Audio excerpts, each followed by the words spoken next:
Hi guys, welcome back to the channel, or welcome if you're new here. My name is Kyra, and here on my channel I've been doing not only a gentle declutter series, but also after each declutter I'm going through and deciding if I could only keep 5 products in that category, which 5 would they be? So you may have seen by now, and if you haven't, I'll link it below for you, my not so gentle concealer declutter. I had a lot of extras, things I had inherited that were too light for me, etc.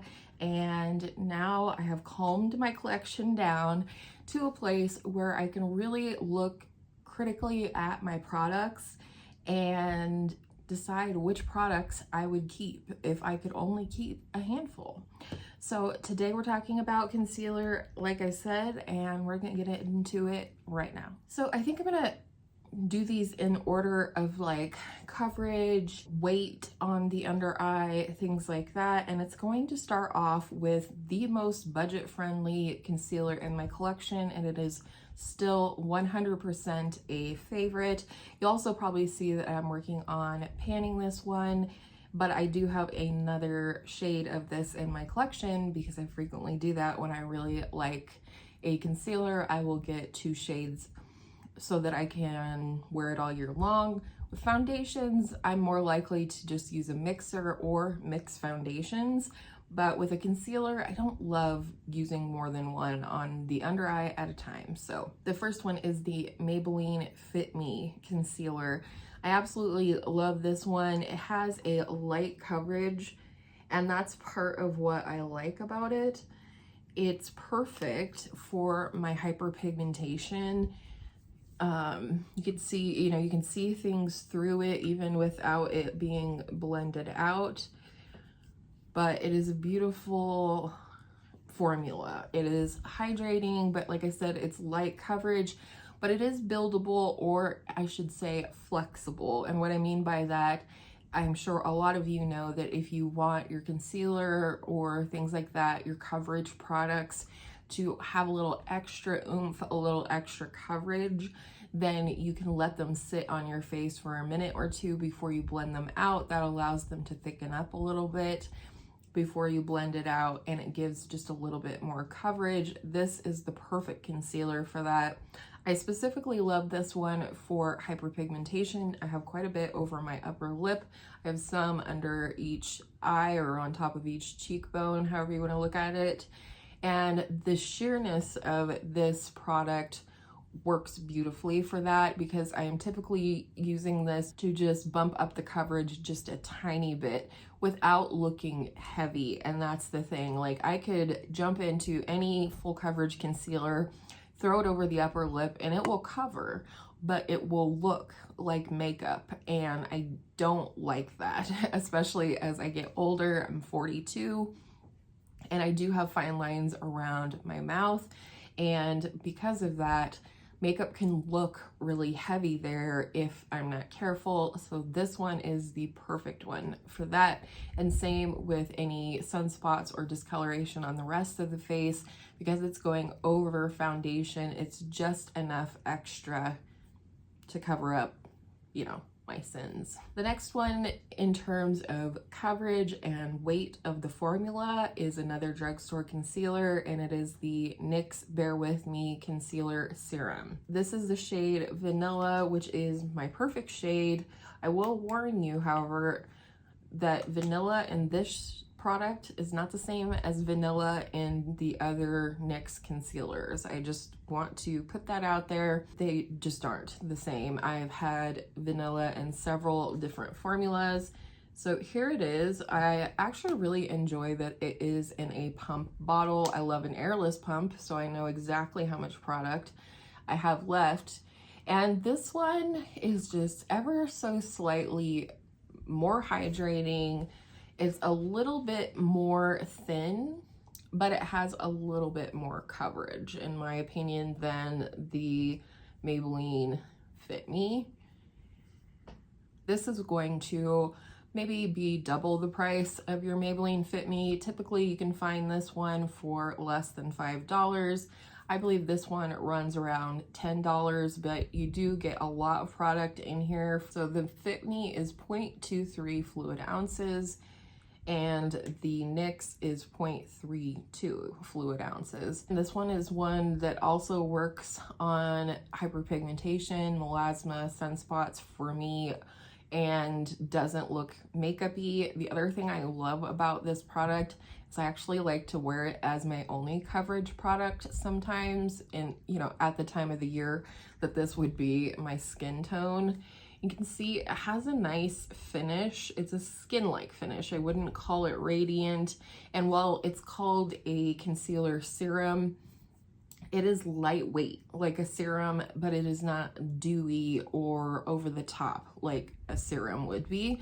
So I really enjoy this one. It gives me really solid, light, leaning medium coverage. And it's one I will absolutely 100% repurchase once this one is finished. All right, now we're getting into my higher end concealers and higher coverage.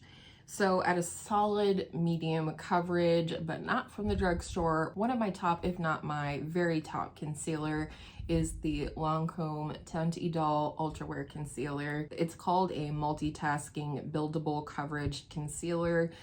And I agree with that wholeheartedly. I have 2 shades of this, which is great. I tend to use the darker one more like a foundation or an all over coverage product when on days where I'm not wanting to wear foundation or just want minimal coverage on my skin. Maybe it's looking extra good, not like today.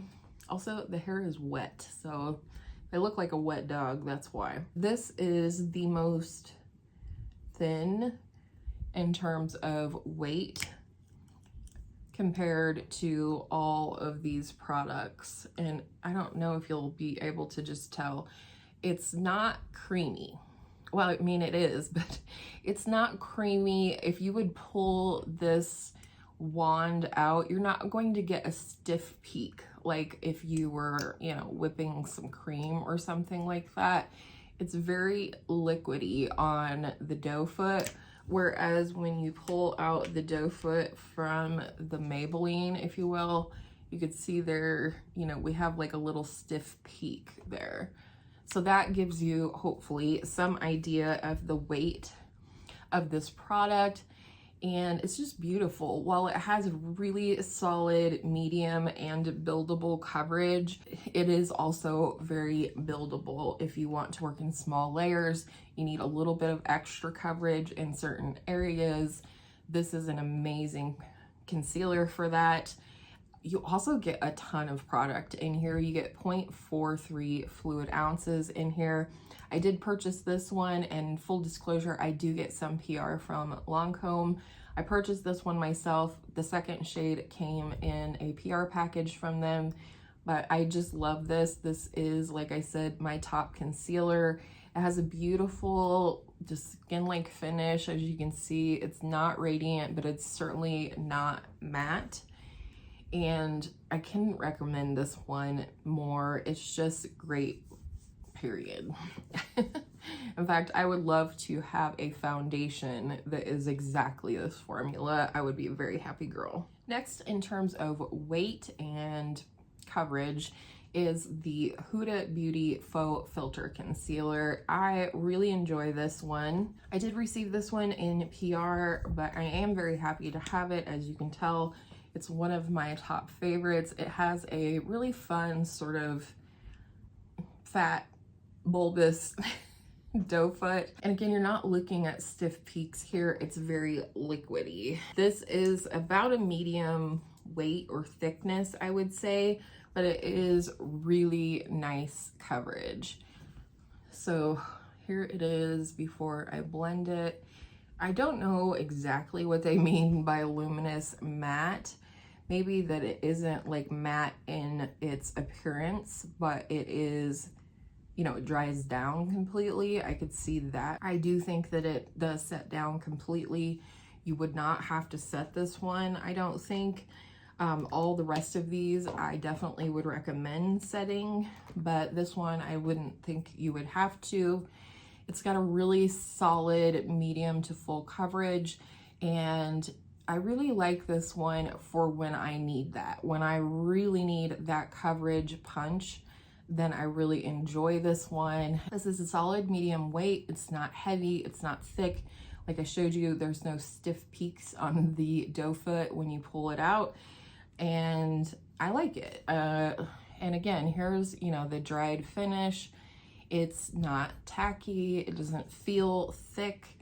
It's not matte, but it's also not radiant. So it's just a beautiful formula, and it is definitely one of my go-tos for fuller coverage and long wear. I will say that too. I think that one is probably the most long wearing. So for those longer days or days where I need my makeup to look beautiful from start to finish, then I might consider using that one. And then lastly, the concealer that swept the beauty community in 2023 is the NATASHA DENONA Hy-Glam concealer. I have the shade in 3, and one thing I really enjoy about this is, here's the way the doe foot looks.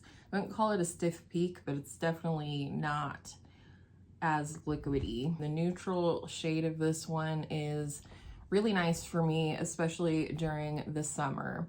I would say this one is the thickest when I blend it out. There's some grip there. There's some tackiness there. This is definitely not a self-setting concealer. I would say, again, this is a solid medium to full coverage, very buildable. I think I mostly reach for this one when I feel like my under eyes need that extra juicy hydration, just a little something extra. I need it to grip to my skin. I wouldn't say it's as long wearing as the Huda Beauty, but it is long wearing. It does have a grip to it, like I said.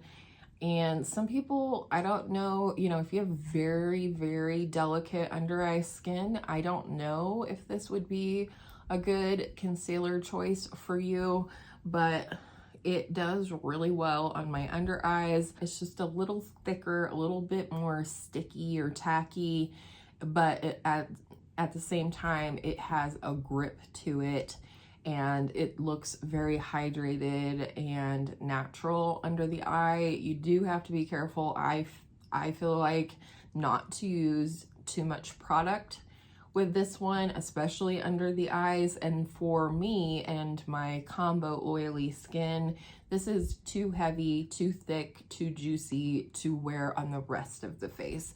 This would not be one that I would put over my upper lip, maybe on sunspots, but honestly, this is just an under eye concealer for me, whereas a lot of the other ones, Huda Beauty, I don't really wear on the face, mostly just the under eyes, unless I have blemishes and this shade happens to work for me at that time.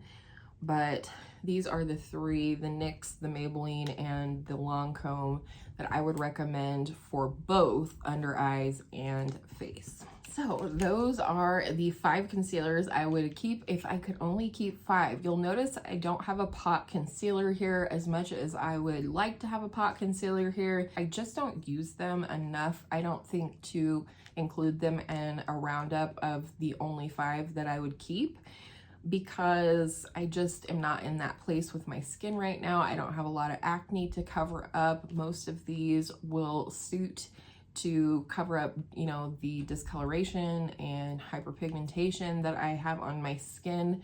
So while I have them and they're nice to have and I do recommend them, I like both the Glossier Stretch Concealer as well as the NARS Soft Matte Complete Concealer. It's not that I don't like those, I just didn't think I used them enough. It's not a product within my routine enough to really speak on it. So those are the top 5. I hope that this video was helpful to you in some way, that you found it interesting, that the information was helpful, or you just like listening to me drone on and on about concealer. I believe the next video like this that is coming up will be my, if I could only keep 5 single eyeshadows. My single eyeshadow declutter will be the next video this week, I believe.